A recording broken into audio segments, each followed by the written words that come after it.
పరిస్థితి ఉండొద్దు. మీరాడ పని చేసుకోవాలి. సిమెంట్ మన ఇసుక కూడా ఫ్రీగానే అందుబాటులో ఏమన్నా అవకాశం ఉంటే చూడండి. డిఎఫ్ఓ గారితో మాట్లాడండి. కలెక్టర్ గారు ఇసుక కూడా ఫ్రీగానే ఇస్తాను కాబట్టి వాళ్ళు ట్రాక్టర్లు పెట్టుకుని తెచ్చుకుంటే ఒక ఇంటికి ఎంత ఇసుక పడుతుందో ఒక లిస్టు రాసి వాళ్ళకు ఒక చిట్టి మీద సర్టిఫికెట్ ఇచ్చేస్తే వాళ్ళు తెచ్చుకుంటారు.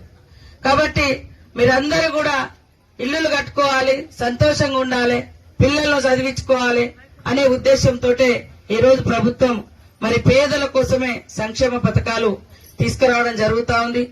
మరి ఇన్ని రోజులు మనం సన్న బియ్యం కొనుక్కోవాలంటే అందరికి పత్రాలు ఇవ్వడం జరుగుతుంది. ఇల్లు ఇవాళ రానటువంటి వాళ్ళు, రేపు రానటువంటి వాళ్ళు బాధపడకని చెప్పండి. అందరికి ఇచ్చే బాధ్యత మాది.